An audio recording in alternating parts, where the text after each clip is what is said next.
Hello everyone, welcome back. It is so exciting to be here.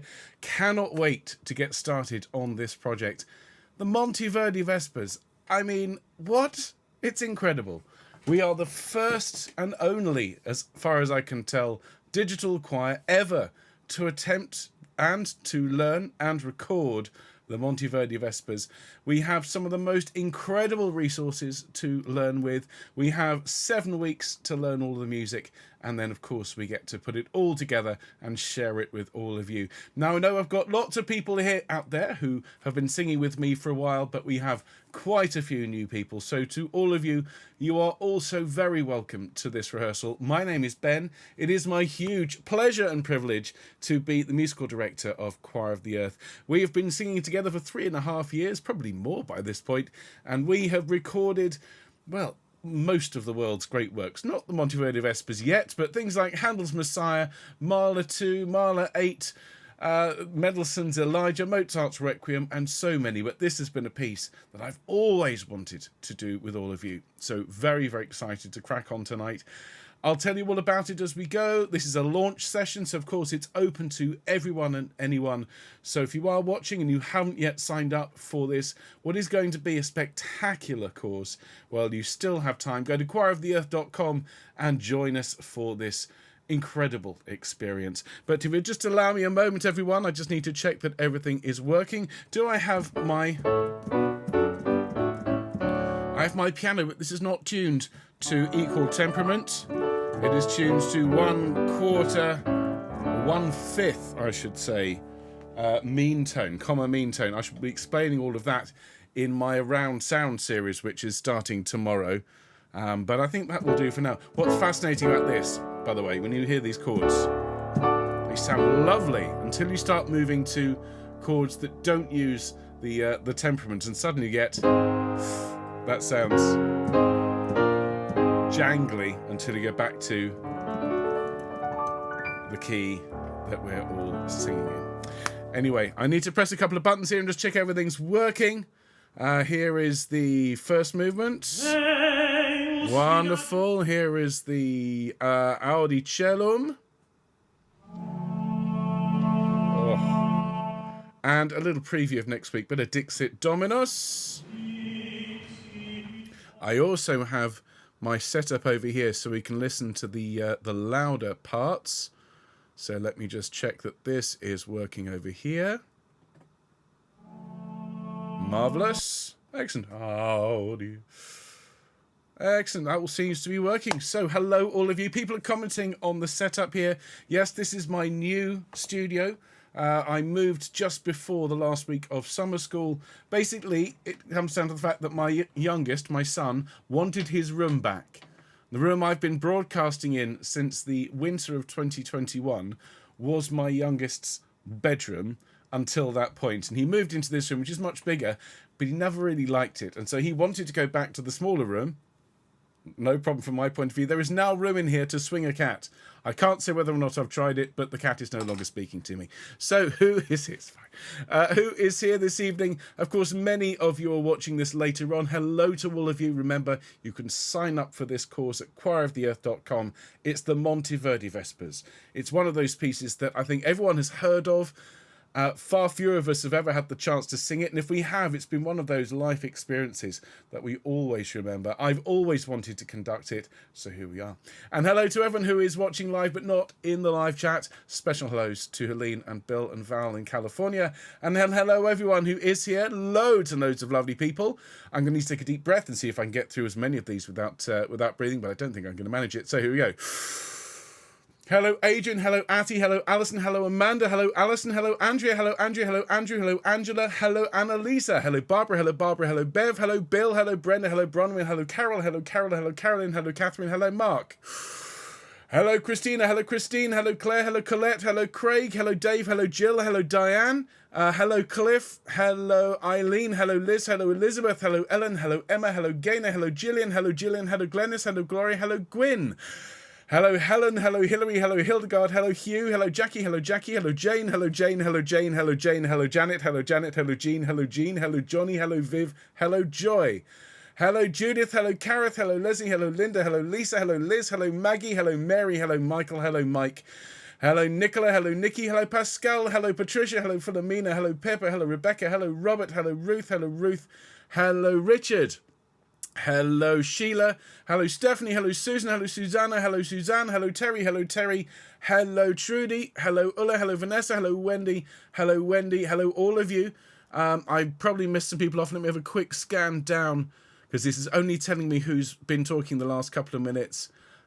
So it is fabulous to see all of you. Hello, Graham. Welcome back. It's great to see you. Hello, Frida. Hello, everyone. Apologies if I missed you off the list. Let me just see.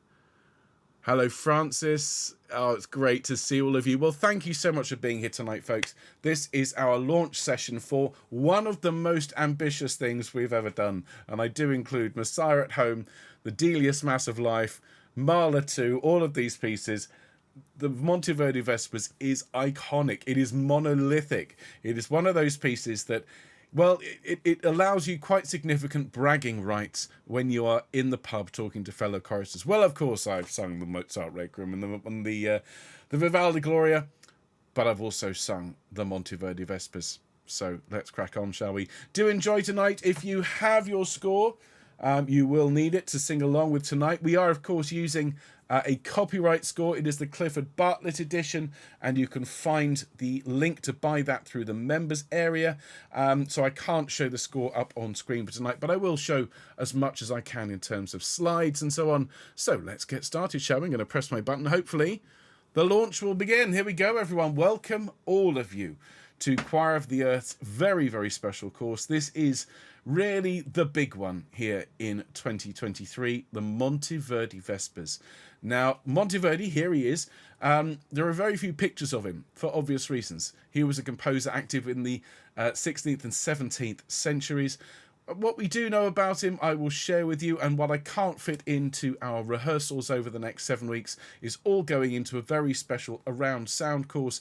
More on that in a minute. But before we get to the Vespers of 1610, I have a few notices to share with all of you. First of all, it is my huge pleasure to welcome anyone who is joining us for the first time tonight. Welcome, new members.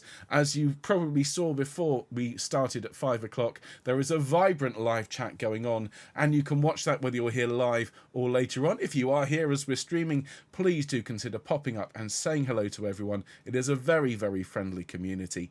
The most important thing, of course, to bear in mind is that you will get regular email updates as to everything that's going on throughout this course and beyond. So if you are signed up to Choir of the Earth, keep an eye on your email. If it's not popping into your inbox, check the junk mail just in case, and that will be coming up. We call it the weekly roundup, and that's where you get all the news that's fit to print and more besides about Choir of the Earth. So in terms of notices going on, first thing to say, it's the first week and already we're changing the format. Ever so sorry with this, folks. We are going to need to make a couple of very small adjustments to the timings this week for reasons that will become abundantly clear in a moment. So our rehearsals this week are going to run, as you can see here on screen, and as will follow in an email very shortly. Tomorrow at 5 p.m, I shall be teaching the sopranos. On Wednesday from 5 till 7 p.m, I shall be teaching the altos and then the tenors. So just make sure you've made a note of that. And then Friday at 5 p.m. will be basses. There will not be a rehearsal on Thursday this week. Usually there is. This week there's not, because... not of this. This is happening at 7 o'clock tonight. So hold that thought about Thursday. Tonight at 7 o'clock, our sister choir, Game Choir, is taking part in their most recent project. This is a very, very special project. It's very, very short. It's called the world's largest Fus Rodar. This is a dragon shout from the game Skyrim, and you don't need to do anything for this except come along to the Game Choir YouTube channel at 7 p.m. tonight. Bring a recording device if you can. There's no singing to be done. It's all shouting. And we're going to be doing this in aid of a fantastic, very worthwhile charity called Special Effect, which works tirelessly to provide opportunities for those with severe physical disabilities so that they can access the joys of video games. And anyone who's ever had fun, whether you are an avid gamer with your own virtual reality headset, you know who you are, or whether you just sit and game on your phone, you know how much fun gaming can be. And so Special Effect raises funds and awareness of this very worthwhile cause. And the world's largest Fusro Dial, the world's largest shout, is in aid of Special Effects. So that's tonight at 7 p.m. You can, of course, watch it later on because it's going to be up from tonight. Now, I was mentioning rehearsal on Thursday. The reason we're not going to have a rehearsal on Thursday is because of this fabulous event which is being organised by our other sister organisation, Labrador Events. Now, those of you who are familiar with Choir of the Earth and have been singing with us for a while will know, of course, of our dear friend Richard Gowers, who is an amazing organist and accompanist, and he is the organist of St George's, Hanover Square, which was, of course, Handel's church. And we were lucky enough to sing along with the organ of St George's, Hanover Square in our recent Vivaldi Dixit Dominus and Pachelbel Magnificat course. Now, they have had a bit of misfortune recently. It suffered serious damage to its portico, which is the beautiful front of the church, and it needs to fundraise to meet the costs of repairs. So they are organising this frankly mad project. I'll give you one guess as to who was behind this mad project. His name rhymes with Dark Morn. Indeed, yes. So there's going to be a 24-hour drop-in Messiah starting at 3 p.m. this Thursday. That is the 7th of September. Now, this is happening obviously at St George's in Hanover Square in London. And if you are around at any point between 3 p.m. on Thursday and 3 p.m. on Friday, in or around London, and you would like to come and be part of this, you can sign up. Go to the Labrador Events, sign up.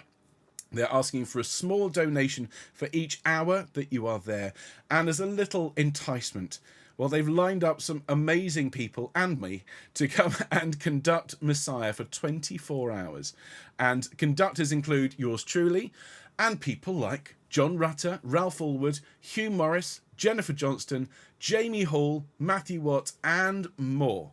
So go to Labrador Events website, labradorevents.com, and you can sign up for the 24-hour drop-in Messiah. It's going to be huge fun. I am doing the first hour. I am basically the warm-up act. So I'm going to make sure the microphones are working, and then it's Jennifer Johnston. So if you want to come along for 4 o'clock and sing for Jennifer, I completely understand. But if you fancy helping me kick everything off at 3 p.m, we'll get the church nice and warm for the event. So that is happening on Thursday, hence there will not be a rehearsal this week on Thursday. So there we are.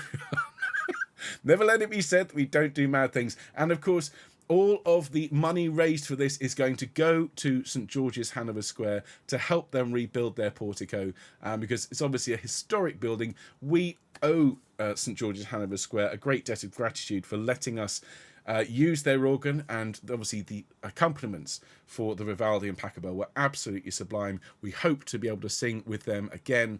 So if you can help, we would be very, very grateful. So there we are, everyone. Let's crack on with this incredible Monteverdi, from one Baroque magnificence to another.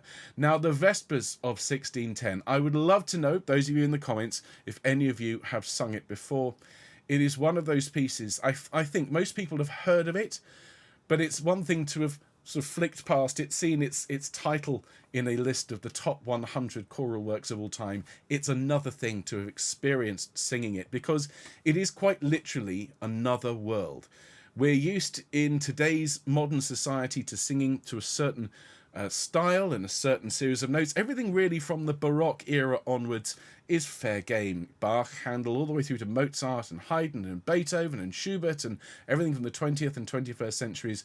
But what we're looking at here is something which is very early indeed, and it is a piece that had such an enormous influence. It's almost impossible to undersell and understate how important it is. Now, what I've got here, and those of you who are coming to my round sound, more on that in a minute, will get the full effect of this. But this is a quick timeline of composers. And what this shows is the Baroque era from 1600 through to 1750. And you can see just up there, the purple one there, that is Claudio Monteverdi, Mr. Mountain Green himself. And you can see he straddles the end of the Renaissance and the beginning of the Baroque era, and he lived a long life. He was very, very accomplished. He worked in many important jobs, but the period we are most interested in is this thin sliver of time from about the late 1590s until 1610, because this is when he was making the significant changes in his style and his writing that would bring the Vespers to fruition. Now, there is the front cover. Yours looks different in the score. This is the original front cover here. And you can see it's got quite an elaborate title. More on that in just a second. There we go. That is the full title. So you can see it there in Latin and you can see it there in English. So if you'd like to have a go at saying it in Latin with me, I'm going to attempt this. Here we go. Sanctissime Virgine misse senis vocibus ac vespere pluribus decantande, cum nonullis sacris concentibus at sacella sive principum cubicula accommodata, which translates as Mass for the Most Holy Virgin for 6 voices and Vespers for several voices, with some sacred songs suitable for chambers and chapels rather, and ducal chambers. Now, what's interesting about this title is that it mentions a Mass. In fact, the Mass, everyone, is the thing that is most trumpeted in this title. The Mass for the Most Holy Virgin for 6 voices and some Vespers. Although in the performance we're doing, and in fact in all the performances of the Vespers, the Mass is not included. So we are doing the Vespers. Everything from there to the end, which does include the Magnificat as well. Now, the Vespers themselves, despite being effectively relegated to second place in the dedication, are without doubt the more prized pieces today. And any choir, well, any big choir, any choral society worth their salt will aspire one day to do the Monteverdi Vespers. So the pieces themselves were composed by Claudio Monteverdi between around 1600 and 1609. They were written for a variety of different occasions and different events, and we believe they weren't necessarily intended to be performed in one concert, but tradition now dictates that that is the case. And prominent composers, including people like John Eliot Gardner, are responsible for the revival, if you like, of the Monteverdi Vespers and the performance of them in one place, in one performance. Now, as Monteverdi was working on the Vespers, there was an awful lot going on in his life. He was working at the time at the court of Duke Ferdinand Gonzaga of Mantua, and he was a very interesting character. I mean, I've worked for some rotten bosses, but this guy took the cake. I mean, he really was. He was a drunkard. He was a womanizer. He was a murderer. I mean, yeah, we've all had rotten bosses, but I think we'd have to go quite a long way to find someone worse than Duke Ferdinand. And Monteverdi was very unhappy working for this guy by this point. And so the composition of the Vespers, although they were probably written for events taking place in Mantua, he dedicated the entire collection to the Pope, probably in hope of getting a plum job at the Vatican. Sadly, he didn't get the job. It's a little bit like Bach and his Brandenburg concertos, but he did end up working in Venice and was venerated and very much appreciated until the end of his life. And what's fascinating even more so about the Vespers is that a lot of the key information about the Vespers has been lost to time, including things like what order they should be played in, what instruments should play, when should the instruments play, when should the soloist sing, when should the choir sing. None of this was written down by Monteverdi, and so a lot of it has had to be extrapolated by academics and very, very clever musicians. Now, the music itself is a brilliant combination of old and new styles, thinking, of course, of this transition from the Renaissance to the Baroque, the old to the new. And I've got a quote here from the wonderful CD on which we are basing our recording by the Fiori Musicali, more on them in a minute. It says it's a brilliant combination of old and new styles, integrating the ancient plain song of the Catholic Church with the latest musical styles of his time, and demanding virtuoso technique from the soloists, choir and instrumentalists alike. So basically, it's a combination of styles that would have been considered old and very, very new, and the music is at times somewhat challenging. Now, I mentioned the Fiori Musicali, and we're very familiar here, those of us who are established Choir of the Earth musicians, with the wonderful Fieri Consort, and they have been providing the guide tracks for us for over 3 years. They are an incredible group who sing mostly a cappella and actually quite a lot of Monteverdi. And they have been working with Fiori Musicali, who recorded our performance back in 2011. This is a performance recorded live at Christ Church, Oxford, on the 12th of September almost to the day, 12th of September 2011. And what Fiori have done is, in consultation with Penn Rapston, who is the musical director, has actually recorded One Voice Louder parts to that recording. So we have the Fieri and the Fiori. Let's call the whole thing off, as they say. You say tomato, I say tomato. Now, I want to just let you know at this point that most of the time we're going to spend over the next 7 weeks in our Choir of the Earth rehearsals are going to need to be spent learning the music, because there are many, many notes to enjoy in this magnificent work. But I shall be using terms as we go through, such as you can see here as falso bordone, monody, cornet, stile antico, 1/5 mean tone, sackbut, diminutions, citarone, mannerism, and many more. And although I will explain these terms as we go, if you want the information behind these terms, as well as a really detailed description and exploration as to the composition and history of the Monteverdi Vespers, then I commend to you the Around Sound course, which is starting tomorrow night at 7 p.m. It's going to run tomorrow and Friday and Tuesday and Friday next week, all at 7 p.m. UK time. And these are 4 sessions through which I will take you on an exploration of the Monteverdi Vespers in significant depth. So by the end of it, you will be able to bore everyone in the pub after your rehearsal with your extensive knowledge of sackbuts and diminutions and more. So please do consider going along and signing up for that. It is an extra cost, but it is, I believe, I know I'm biased, it is well worth it, because you will get that insight that will, I think, unlock the work for all of you.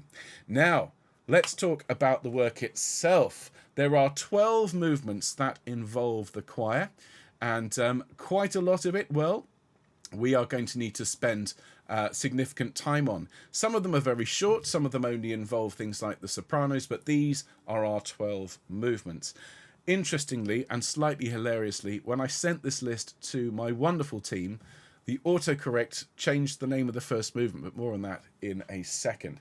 Now, what I've decided, in order to get through all of this music, we need to work to this timetable. So this week, we're going to be looking at Deus in Adjutorium and Audi Celum, and you can see from the schedule which pages they are in the score, and you can see approximately how long each of the movements lasts. That's not to say that we are singing all the way through. In quite a few of these movements, we are dropping in and out around the soloists. Next week is entirely devoted to the Dixit Dominus, because this is a more substantial piece. And as we go through, you can see some of these movements are longer, some are shorter. In week 4, for example, Sonata Sopra Santa Maria is for sopranos only. The big one is week 5. I believe this is one of the largest pieces we have done. It is a 10-part motet. It is the Nisi Dominus, which is for SATTB, SATTB. 4 tenor parts. Now I'm going to need to call in every single favour that I've ever been owed by any tenaltos, any tenoras, any lady tenors, and anyone who can sing tenor, because we will need every one of you to sing these parts. And we will need an extra session that week for tenor teaching. And we'll go through Ave Maristella, as you can see, and the last week we finish with the last movements. So there's a lot of music to learn, and we will take our time in order to make sure it's done properly. But just be aware, this is a big one, folks. Really looking forward to it.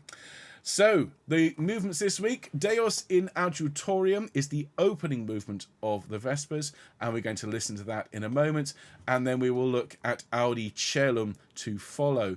Just to note a couple of these, you can see movements 7 and 10, Lauda Jerusalem and Magnificat. They are bracketed down a fourth. That's an important distinction, because there are 2 versions in your score. One is up a fourth, one is down a fourth. We are doing the down a fourth version for each of them. So let's have a look at the first movement. This launches the Vespers, and there is a beautiful bit of plain chant which we don't sing, that is sung by the cantor, and then the choir launches in with this this big wall of sound in what's called a falso bordone. And the falso bordone is a chant. It's effectively the same thing, if you remember, in the Allegri Miserere. That uses falso bordone as well, where you chant a series of a line of text before you move on to the next chord. Now, what's particularly interesting about this, and again I will go through this in the Around Sound, is that the music for this did not come originally from the Vespers. the opening movements for this, the opening sound, actually comes from Monteverdi's opera L'Orfeo. And more on this, as I say, in the around sound. And what you will hear underneath the choir's falso bordone is this bright, vibrant instrumental ensemble, which does not contain your usual mix of instruments. Although there are stringed instruments and woodwinds, these are not the kind of instruments you'll see in a modern chamber or symphony orchestra. You're going to hear things like the sackbut, the cornet, you're going to hear the violone, you're going to hear the viola da gamba, you're going to hear all these ancient instruments they don't make anymore that have a particularly interesting sound. So what I'd like to do is to play it to you all the way through. I've been talking long enough. I just want to draw your attention on page 6 of your score to where it goes from this feeling of 4 in a bar to 3 in a bar, and you have this bright dance. In fact, that happens several times. That happens also on page 3. So it's page 3, page 6, and then on page 10, you join in with the bright dance. So it's a wonderful way to start. And let's get going. Here it is, everyone. Deus in Adjutorium. And this is the first piece we're learning this week. Deus in adjutorium meum intende.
Isn't that just glorious music, everyone?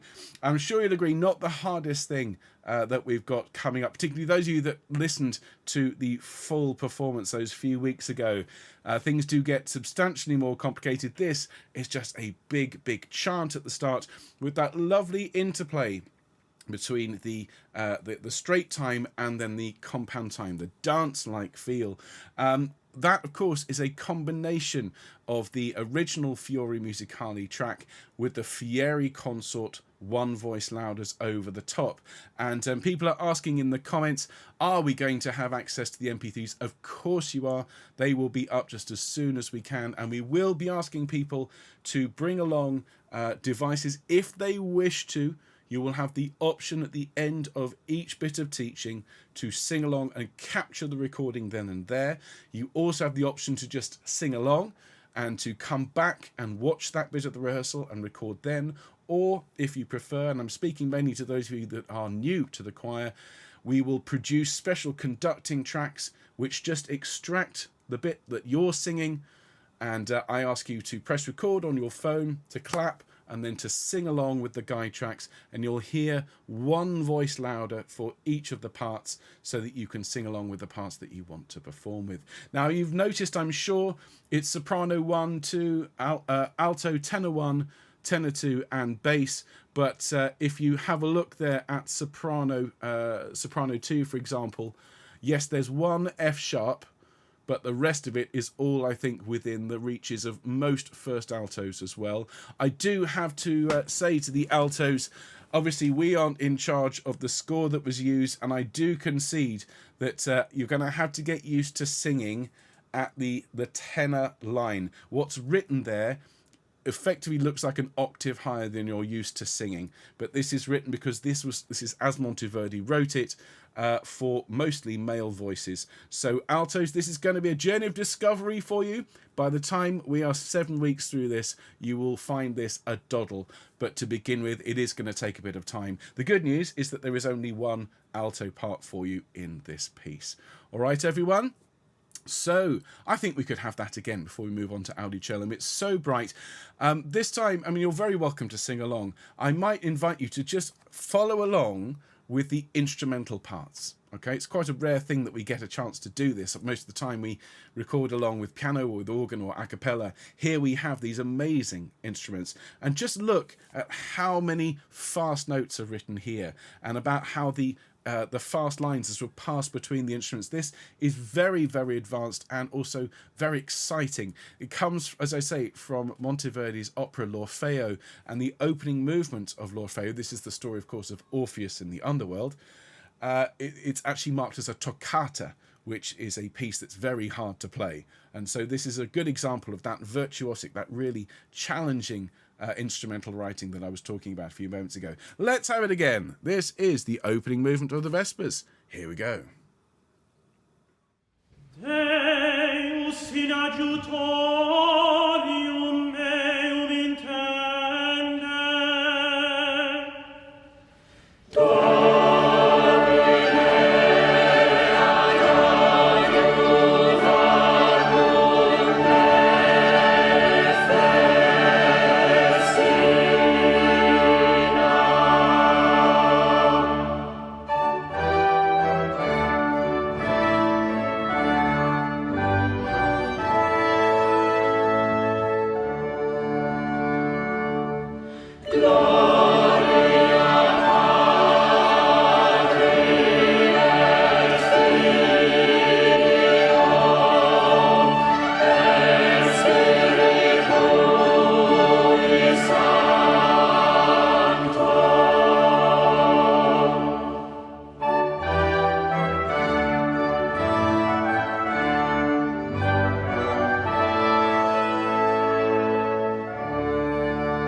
Fabulous. What you'll find in this, I'll be very interested as we go, ladies and gentlemen, to hear from you in the live chat and also on the forum.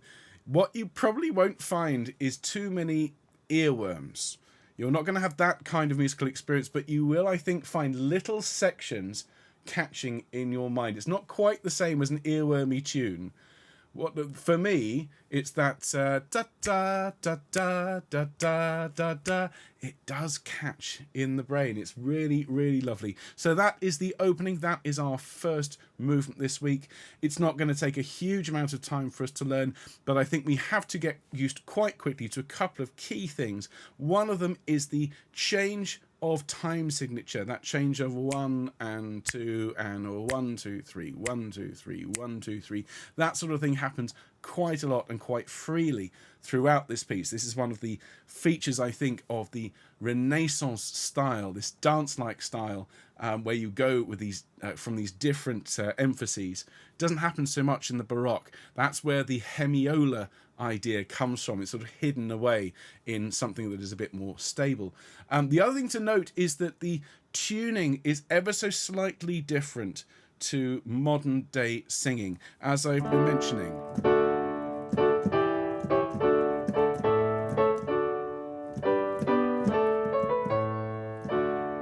And you're going to need to stick really closely to your Fiori consort singers. It does to our ears immediately sound fine. It sounds lovely. Just bear in mind, this is tuned ever so slightly differently to contemporary, to modern instruments.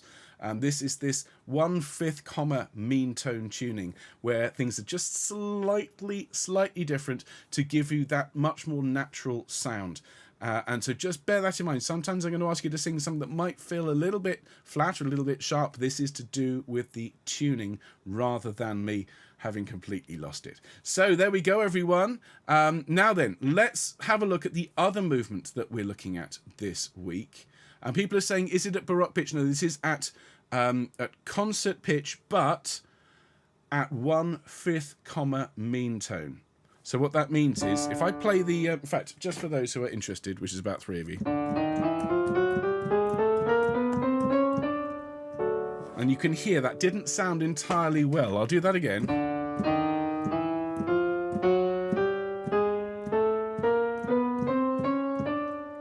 And that means certain chords sound lovely. But if I put in some of the other notes, if I go from D major, for example, to A flat major,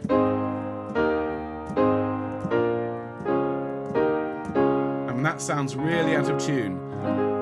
And that's why you won't see those keys at all in the Vespers. It's tuned to this particular set of chords, so they shine bright and resonant. I'll go into it in the around sound. Let's talk about the Audi Celum, which is a marvellous piece. It's on page 79 of the score. And this one starts off with a really, really beautiful bit of writing in what Monteverdi called the seconda pratica, the second style, the new style, stile nuovo. And what Monteverdi was doing at this point is introducing some of his operatic techniques, which basically, in short, included things like instrumental accompaniment to a single vocal line. And you're going to hear lots and lots of very, very florid, very ornate, very virtuosic singing from the tenor. You're also going to hear an echo. And of course, if I bring the words back on screen, here we go. The words, "Hear, O heaven, my words, full of longing and suffused with joy." The echo says, "I hear. I beseech you, tell me, who is she that rises up bright as the dawn, and I shall bless her?" The echo, I shall tell you. So the echo is coming back because it's "Hear, O heaven." So he's using this idea of hearing to create this sort of theatrical effect of an echo, which is very, very advanced at the time. No one else was doing stuff like this. It's very operatic and very beautiful. Now, we come in, choir, actually about halfway through this piece on page 82, and I've marked it here on the choir enter, "Omnes hangergo sequamur," and so on. And we sing to the end, although there are some moments where there's a bit of solo coming in. As we go through in our rehearsal starting tomorrow, I will let you know exactly which bits are choir, but it's basically soloist for pages 79, 80 and 81, and then from the top of 82 it's mostly choir with some interjections. So what I'd like to do is play you the whole thing, follow it along, and please don't worry about being able to read every single note. Follow the shape of the melody, and again, those of you wondering about all these individual little notes, they're called diminutions. More on that in the around sound. Here is Audi Celum.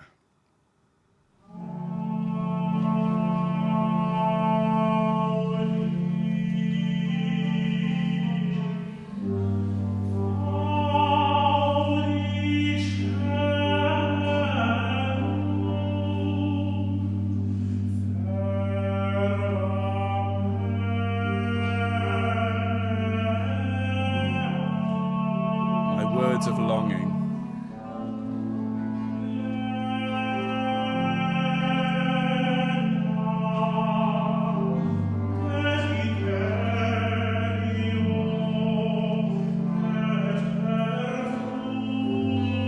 Seems the longing in this. And now joy.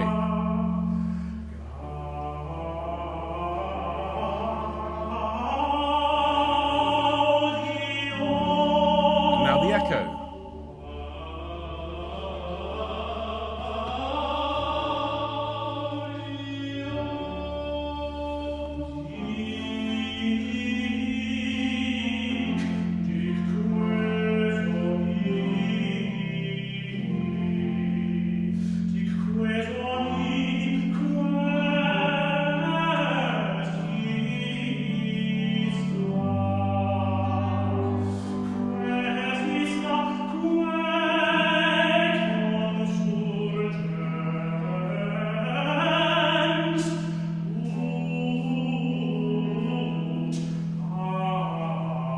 Top of page 80.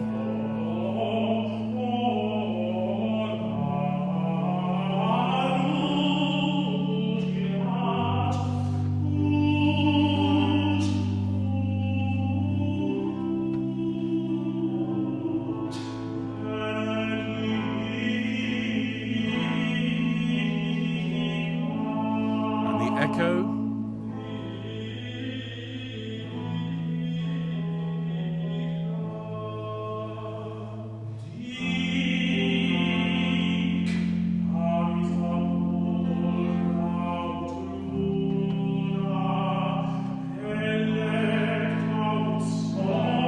Glorious is the sun.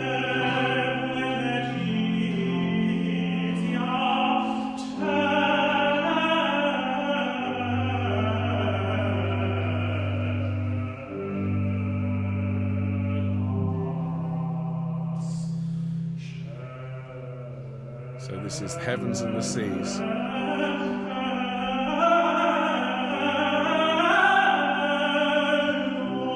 From earth to heaven.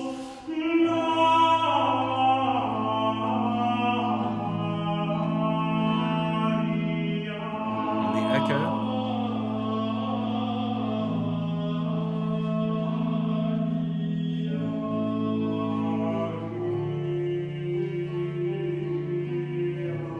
Echo.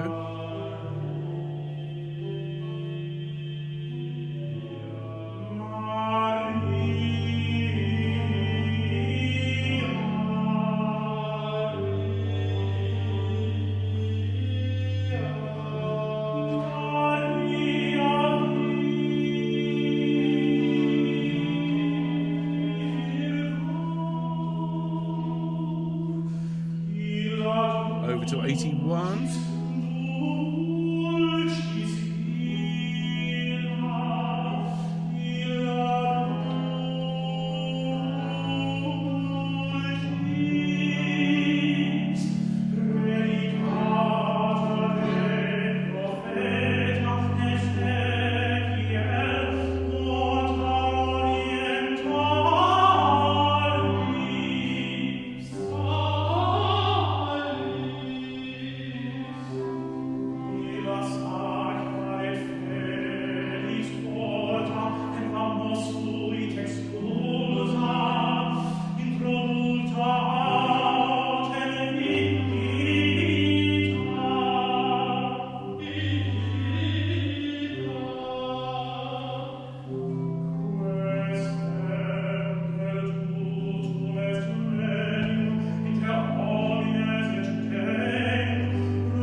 coming in.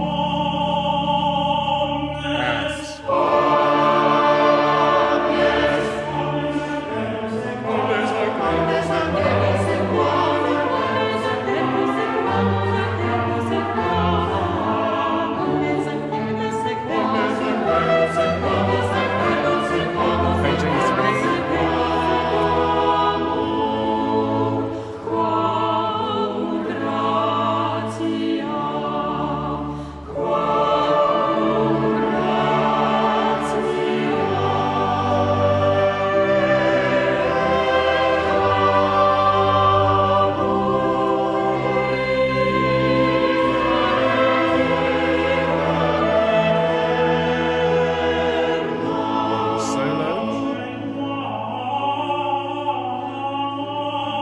Solo again.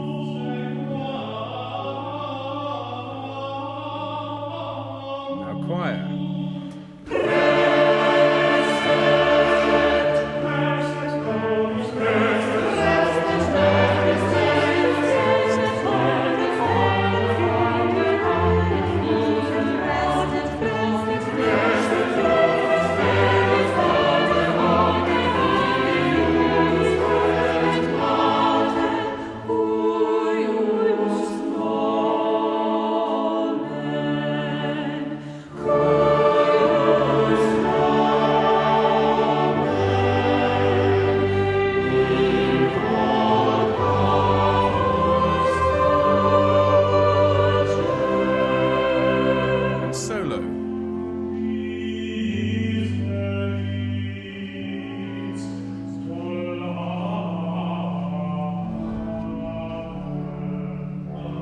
Echo, and here come the choir.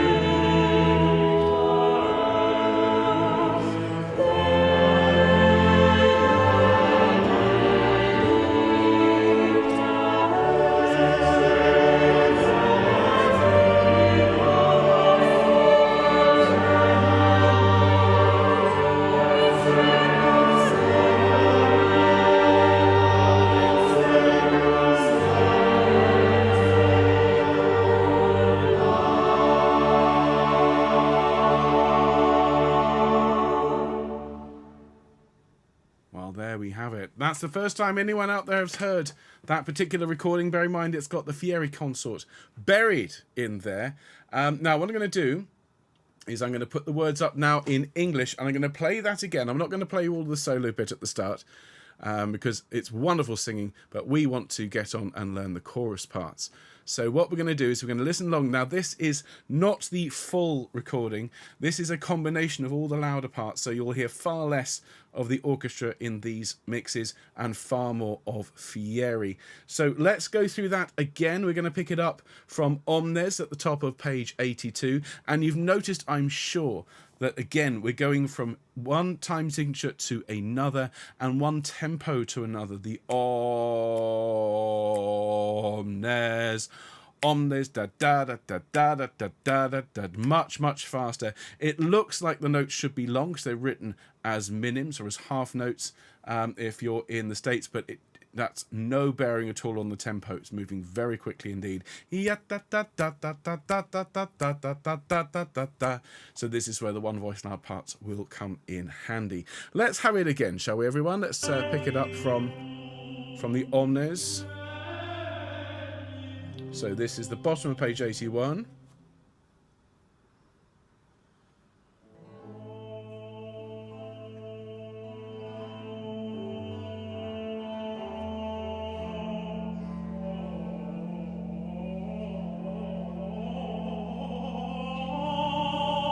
Here we go.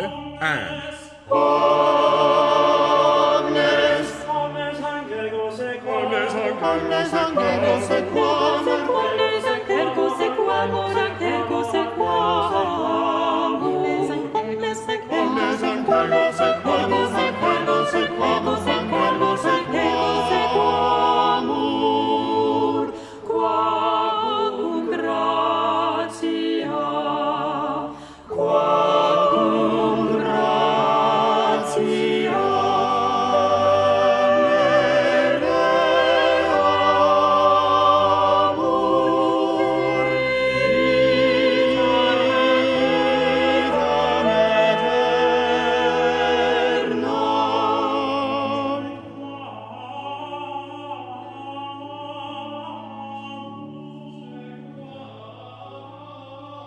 So here come the choir again.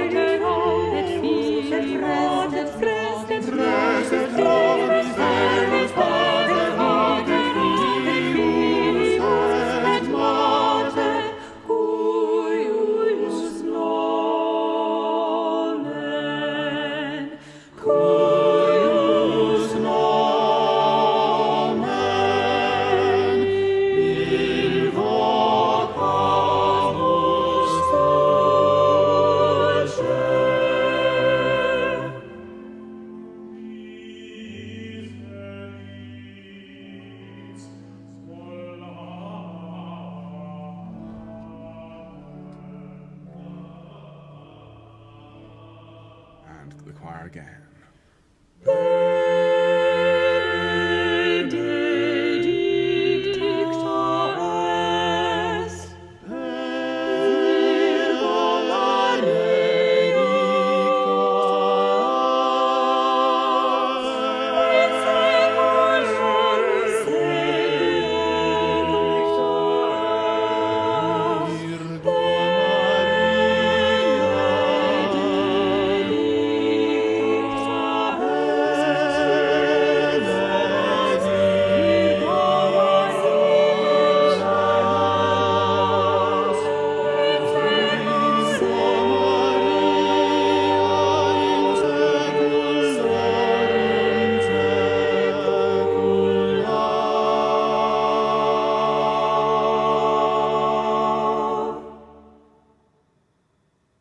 There you have it, everyone. That is the second piece we're learning this week. And the more we sing it, I promise you, the easier it gets. Remembering, and this is particularly for those of you who haven't sung with us before, I'm just going to give you just a quick blast of just one of the voice louder parts so you can get an idea of what we're talking about. So this would be first soprano here. So you'll get this.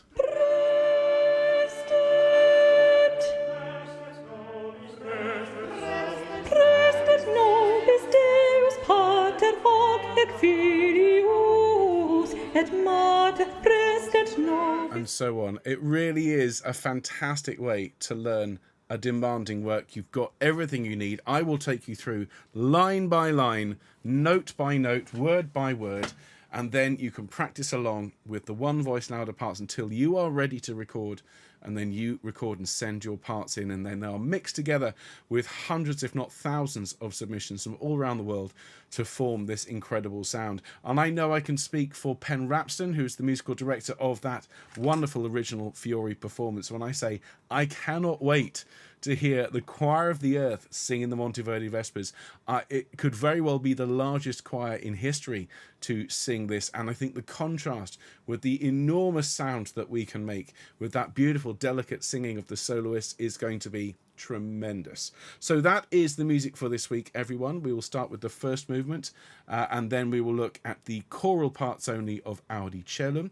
And I thought, just as we have time tonight, I'll leave you with a little treat, which is a little preview of next week's music. Now, this is hot off the press. It just arrived in my inbox this afternoon, and I listened to it, and I have to say, I was sat here in my lovely new studio, sweltering away. I listened to it. I said out loud, goodness me, that Fieri is amazing.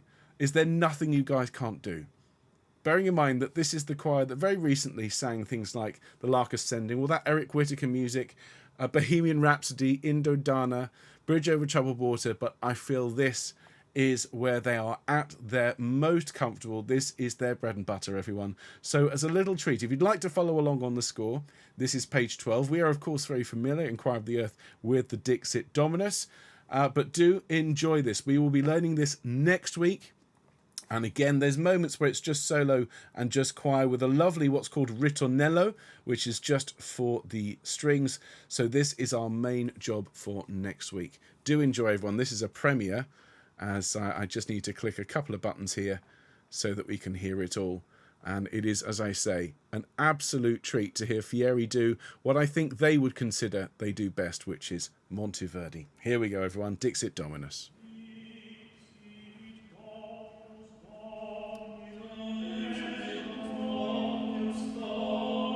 So this is all solo, obviously.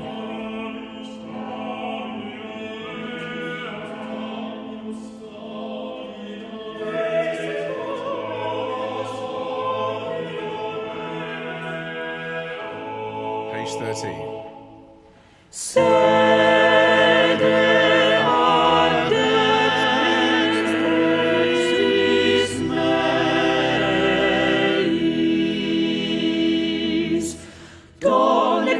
Inimicos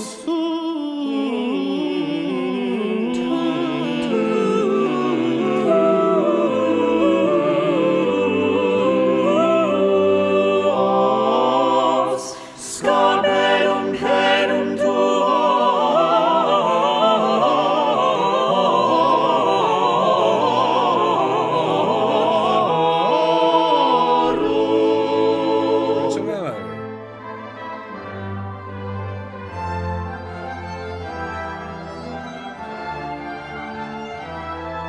Antonello. Now solo.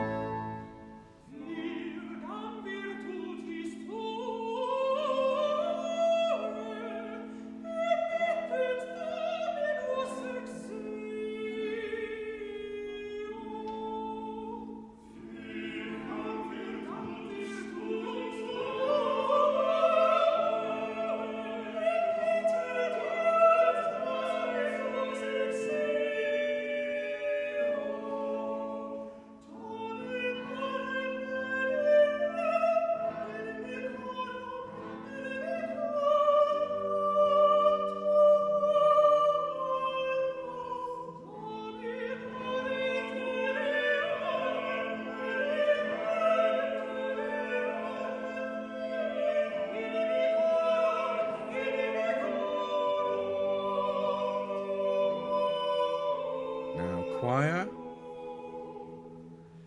tecum principium in die virtutis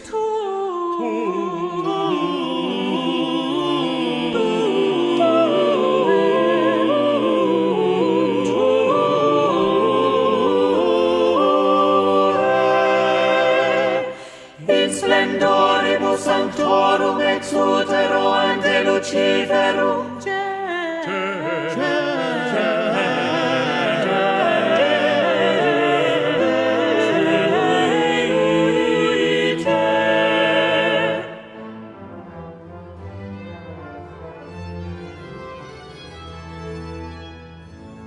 Page 19. Soloists.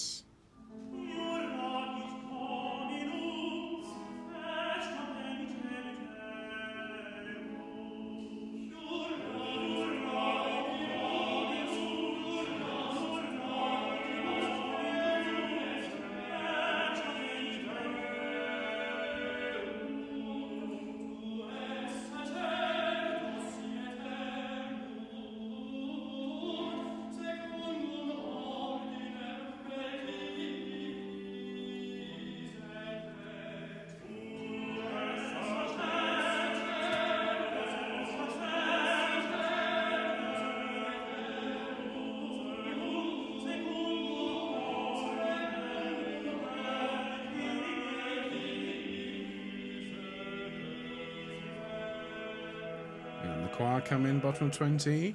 Dominus ad dextris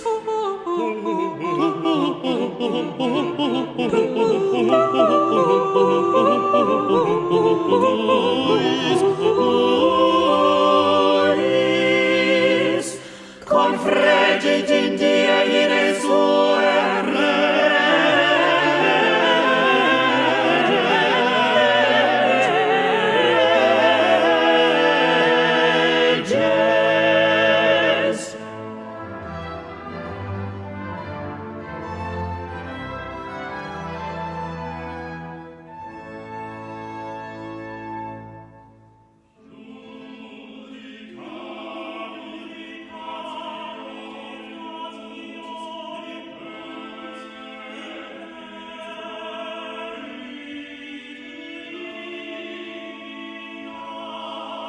Soprano flute.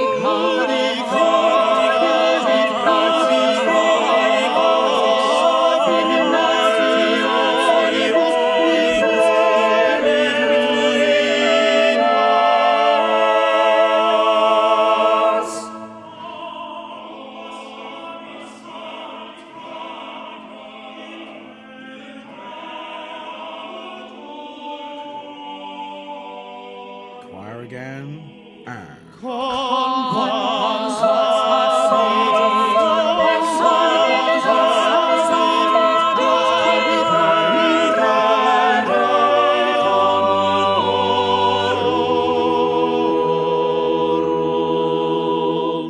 de torrente in via bibet,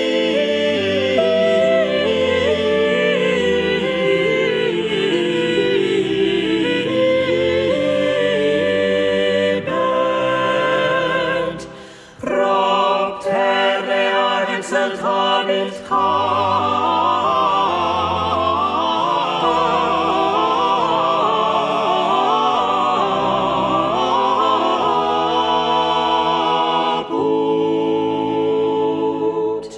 solo.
Goodness me. What a treat we have ahead of us, ladies and gentlemen. I know this is going to take some getting used to, this completely different style of singing, some vocal gymnastics that perhaps you've not done before or maybe not for a while, and of course this radiant, slightly different tuning, that incredible chord in that Amen where I just sort of went away for a moment. The reason that chord lands so well with so much resonance and so much beauty is because of this 1/5 common mean tone tuning, and you are going to find singing this music, I think, so rewarding, so satisfying. This is of course for anyone who enjoys Baroque music, so if you enjoyed Messiah, if you enjoyed the Vivaldi Gloria or the Dixit Dominus, the Pachelbel, and of course those of you that enjoyed the incredible Renaissance music, things like Spem in Allium, the Allegri Miserere. If you enjoyed any of that music, this is the course for you. And if you've never sung it, give yourself the opportunity, because this is not a chance that comes along very often, to sing the Monteverdi Vespers, and of course, moreover, to sing multiple parts. Because, of course, we will be inviting all of you to record as many parts as you wish. Tenors, you're going to need to work extra hard in this one, as indeed are the sopranos. But basses, altos, you are welcome to leave your lane and to sing as much of this as you can. Because, of course, the point is to create this incredible wall of sound that only Choir of the Earth can produce. So I hope you've enjoyed this, ladies and gentlemen. A little whistle-stop tour of the first 2 weeks of this course. We start tomorrow with the sopranos with the first movement and Audi Cellum. So please have a little listen to it beforehand. Bring your scores along. Be ready for a bit of Renaissance-style dancing. Don't forget to sign up, please, if you would, for the Around Sound, which starts tomorrow night at 7 p.m. Do also keep an eye out for tonight's Game Choir launch, which is at 7 o'clock. Just over an hour to go before we shout for special effects. And, of course, a quick reminder, if you are in or around London on Thursday of this week and you fancy coming along and helping raise some money to support the incredible St George's Hanover Square and sing Messiah with with me, possibly with John Rutter or Jennifer Johnston or any of our amazing conductors, well then please go to Labrador Events and sign up for that. But I shall see Sopranos tomorrow. I shall see hopefully many of you at Game Choir shortly and the rest of you at your rehearsals this week. Really looking forward to this one, folks. Take care. See you soon. All the best. Bye-bye.